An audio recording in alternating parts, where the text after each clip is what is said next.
From the outside looking in, Caitlin Clark is sick of this motion offense. Caitlin Clark has finally broken her silence, and it's not the calm, composed response fans expected. After the Indiana Fever's crushing playoff exit, rumors exploded about Clark's frustration with Stephanie White's motion offense, from tense sideline exchanges to whispers of a heated tunnel confrontation. Now, we know Caitlin Clark and the Indiana Fever did pretty good last year. Well, Caitlin Clark, not so good. I just got to be honest. She got hurt, but the team itself as a whole made it to the semifinals. Damn near pulled it off, man. That is making it all the way to the WNBA finals. Now, one of the biggest storylines going into the season was this offense that Stephanie White was going to run. It's becoming clear the superstar guard has reached her boiling point. Fans who once blamed injuries or fatigue are now asking tougher questions. Was Clark set up to fail under a system that never fit her style?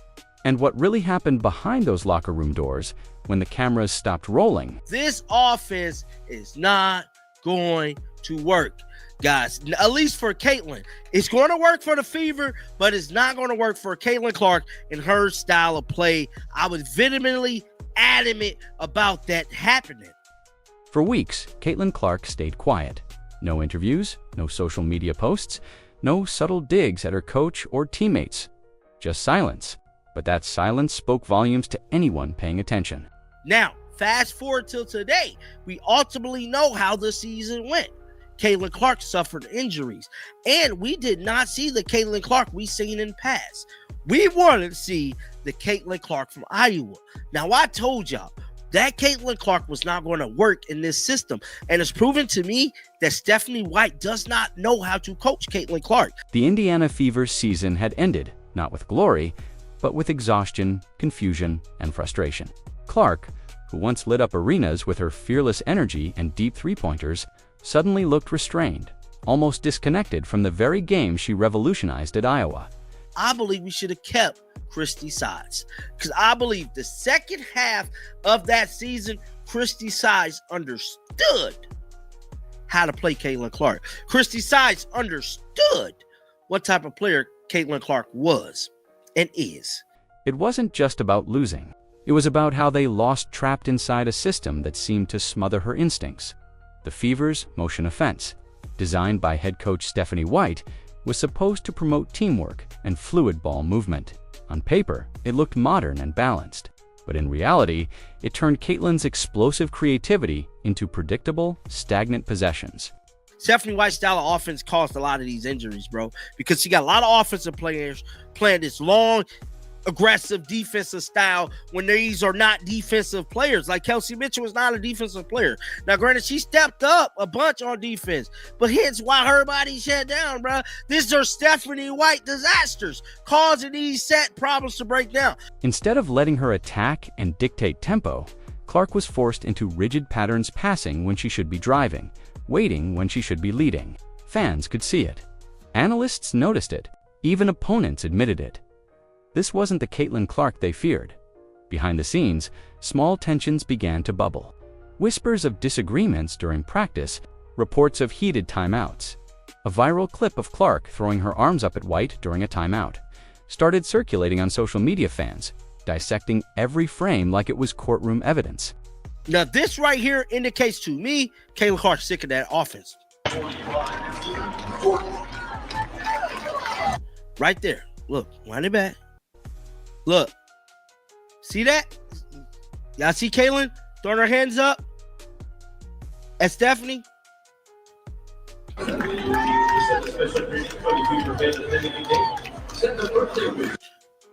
Now, in that tunnel, Caitlin Clark erupted on Stephanie White.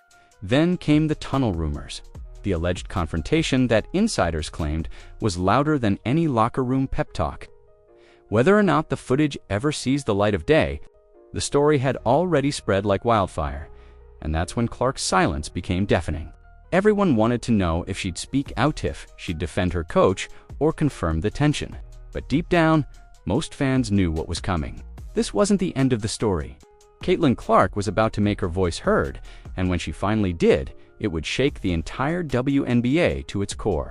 Going into the 2026 season, we know this is a rebuild season. This is a season to correct the errors and correct the flaws. And the flaw being the motion offense worked for Stephanie, but the motion offense cannot win a championship. Hence why Stephanie White has not won a championship with this motion offense. She didn't get far in Connecticut, and she didn't get far here. Granted, she made it to the semifinal, but you never made it to the finals, which means that we got to go back to the read and react. We got to go back to giving Caitlin Clark the ball, and we got to go back to singing Iowa Caitlin. Iowa Caitlin, bro. From the moment Stephanie White introduced her motion offense, critics warned it would clash with Caitlin Clark's natural instincts. Clark isn't just a shooter, she's a playmaker who thrives on chaos, momentum, and freedom. The Iowa version of Caitlin was unpredictable. A player who could drain a logo three or thread a no-look pass between defenders in a blink. But under White's rigid scheme, that magic was contained. What was meant to create balance instead created confusion, and by mid-season, the cracks were too big to hide. The motion offense demanded constant movement and readjustment, which sounds ideal until you realize the Fever's roster wasn't built for it. Players like Kelsey Mitchell and Nolisa Smith struggled to adapt to the endless rotations and off-ball screens. Instead of empowering Clark to read defenses and create the offense, forced her to fit into a predetermined rhythm that dulled her impact. It was basketball on a leash, and for someone like Caitlin, that was suffocating. Injuries started piling up, and frustration followed. Mitchell's fatigue, Smith's inconsistency, and Clark's visible irritation told the same story. They were exhausted trying to make an unnatural system work. Some players bought into White's plan, but others reportedly began questioning her leadership. The once promising chemistry from the previous season under Christie's sides felt fractured. Fans noticed the difference: too less joy, fewer highlight moments, and more forced plays that ended with empty possessions. What made it worse was that Caitlin's critics began circling. Instead of blaming the system, many pointed fingers at her, calling her overhyped and exposed. But those who knew the game could see what was really happening. The offense didn't fail because of Clark. It failed Clark, and that failure would soon lead to something bigger: accountability, and a storm that no one in the Indiana Fever organization could avoid. Because when you push a competitor like Caitlin Clark too far, silence is never the ending, it's the warning. It started as whispers in the hallway, quiet conversations between reporters, fragments of quotes from unnamed sources, but before long, the story spread like wildfire. Caitlin Clark had confronted Stephanie White after a game against the Atlanta Dream. What really went down in that tunnel has never been made public, but those who claimed to witness it described one-word eruption. According to insiders, Clark had finally reached her breaking point. The frustration that had been boiling all season long came spilling out in full view of stunned teammates and staff. Video of Clark throwing her arms up on the sideline during that same game only added fuel to the fire. Fans caught every detail: the clenched jaw, the glare toward the bench, the subtle headshake after another stalled offensive possession. It was the look of a star suffocating under a playbook that didn't let her be herself. And for those who had followed her career from Iowa, it was painful to watch. This wasn't arrogance, it was desperation. Behind closed doors, things reportedly grew tense. Some teammates sided with Clark, agreeing that the system limited her abilities. Others defended White, saying that Clark needed to trust the process. But when a team is divided, it shows. The Fever's energy dipped, the trust faded, and even in the press conferences, the body language said everything that words couldn't. Then came the alleged tunnel incident, a moment that, if ever released publicly, could shake the WNBA. Reports claim Clark and White exchanged heated words about play calling, rotations, and lack of adjustments. One insider described it as raw and emotional, a sign that the team's problems weren't just tactical, they were personal. From that day forward, Clark stopped hiding her frustration. She wasn't smiling through losses anymore. The competitor in her was awake again, and she was done pretending everything was fine. What came next would leave no doubt that her silence had officially ended. Some stories spread faster than truth itself, and this one became a legend before the footage ever appeared. The rumored tunnel video showing Caitlin Clark and Stephanie White in a heated argument after the Atlanta Dream game became the centerpiece of every Fever fan discussion online. People claimed to have seen it, Others swore it was being suppressed by the organization. And a few insiders even hinted that it was too damaging to ever be released publicly. But whether the clip exists or not, its impact was already real. It shaped the entire narrative of the Fever's collapse. Reports say the confrontation took place just moments after Clark stormed off the court. Still fuming from another night of being trapped in an offense that didn't let her breathe, sources close to the team described Clark's tone as fed up, saying she questioned White's play calling, her rotations, and her refusal to adjust the motion scheme to suit the team's strengths. White, known for her composure, allegedly fired back, defending her system, her vision, and her authority. What followed, according to one witness, wasn't disrespected, was two leaders finally clashing over what winning really means. For the Fever's front office, that moment was a nightmare waiting to explode.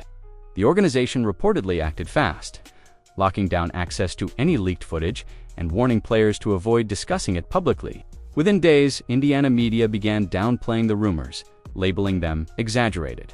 But the fans weren't buying it. Every time Clark appeared quiet in interviews or looked distant on the bench, speculation grew louder. Whether the clip surfaces or not no longer matters. The idea of Itev Clark standing up to her coach and demanding accountability has already shifted the balance of power inside the Fever, because that unseen video represents something bigger. A superstar, no longer willing to play nice, a coach fighting to keep control, and a team standing at the crossroads of chemistry and collapse. By the time the season wrapped up, the Indiana Fever were no longer the unified squad that started training camp with excitement and hope. Something had changed inside that locker room. Players weren't talking as freely, smiles during warm-ups had faded, and the one's electric chemistry that carried them to a playoff berth the previous year felt fractured beyond repair. Beneath the polite post-game interviews and rehearsed answers, tension was everywhere. And the divide was clear. Some players stood behind Stephanie White's system, while others quietly sided with Caitlin Clark. Kelsey Mitchell, a veteran leader and one of the few voices of balance, tried to hold the team together. But even she couldn't ignore the fatigue and confusion created by the system. The motion offense demanded non-stop movement and defensive intensity, even from players who weren't built for that style. Bodies began breaking down. Mitchell herself missed crucial games with fatigue-related injuries. Nolissa Smith battled inconsistency, and Clark pushed to run a style that didn't suit her, looked visibly drained by midseason. What was meant to build discipline had instead created disconnection. Inside sources said the locker room started to form quiet factions. Younger players admired Clark's fire and honesty. Others, more loyal to White, believed discipline and structure were the only way forward. The atmosphere was tense but controlled, like a storm cloud waiting to burst. Every missed shot or blown rotation felt heavier, every timeout more loaded. Players were second-guessing not just their execution, but the very system they were forced to run when reporters asked Clark about her chemistry with White. Her responses were noticeably short-measured, but icy. She wasn't throwing anyone under the bus, but she wasn't protecting them either. That silence spoke volumes. The locker room had split into two realities, one that still believed in the motion offense, and another that saw it as the very reason their playoff dreams slipped away. And as the offseason loomed, it was clear something had to give. Either the system would change, or someone would be gone before next year's tip-off. For months, Stephanie White defended her motion offense with calm confidence. She insisted it was the key to building a balanced championship-caliber team. But after the Fever's playoff collapse, the noise became impossible to ignore. Fans, analysts, and even former players began questioning her approach.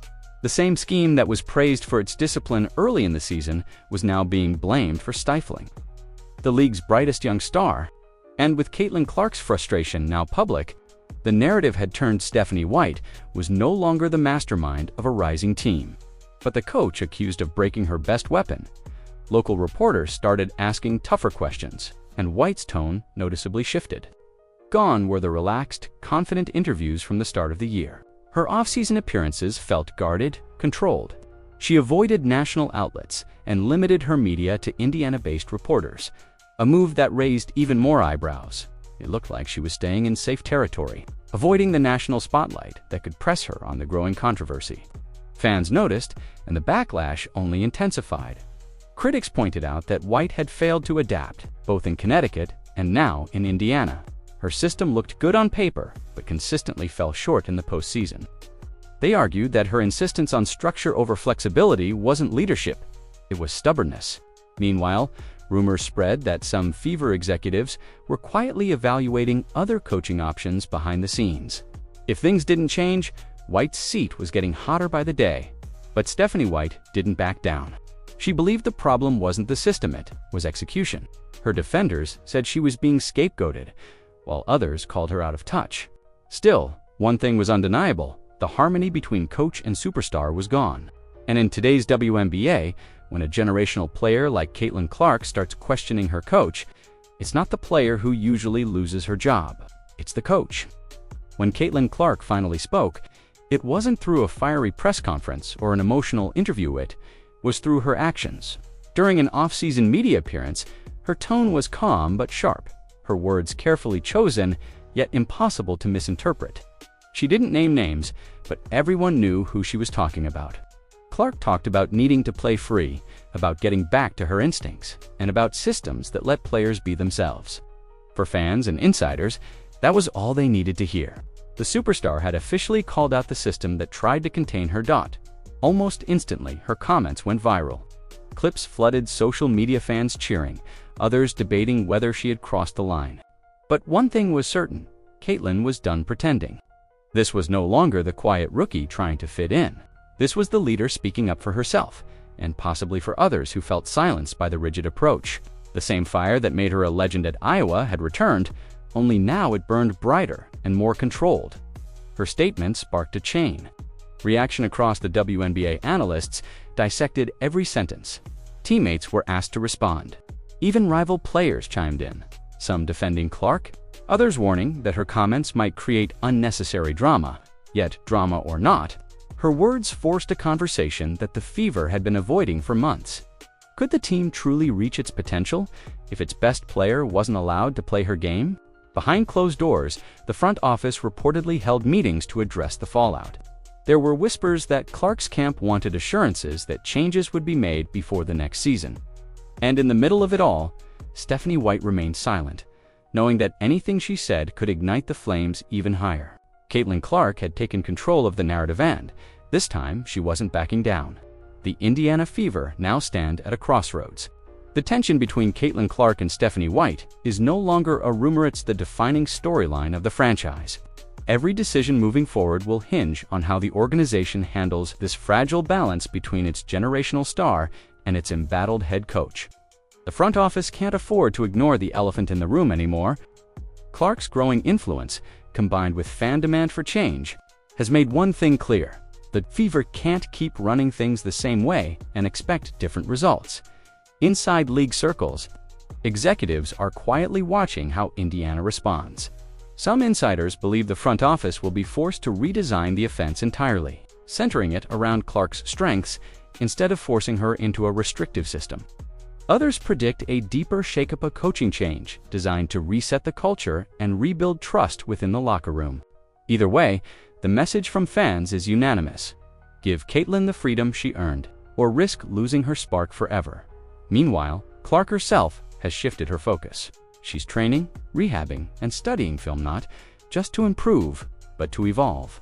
Those close to her say she's channeling the frustration from last season into fuel for the next one. She wants to prove that, when given control, she can lead Indiana to the finals and beyond. She's not chasing stats, she's chasing redemption. As for Stephanie White, her silence continues. Whether it's strategic or uncertain, no one knows for sure. But time is running out. The 2026 season will define both her coaching legacy and Caitlin's next chapter. One of them will emerge stronger, the other might be left behind. Because in professional sports, silence never lasts forever. It's just the calm before another storm. And in Indiana, that storm has only just begun. The truth is, Caitlin Clark is no longer holding back. Her silence has turned into a statement, and her frustration has sparked a reckoning inside the Indiana Fever organization. What began as a clash of philosophy has now become a battle for the team's identity. Will the Fever choose structure over freedom, or finally unleash the player who changed women's basketball forever? One thing's certain: Caitlin Clark's voice is louder than ever, and the WNBA is listening. Because when a superstar decides she's done playing by the rules, the entire league has no choice but to pay attention.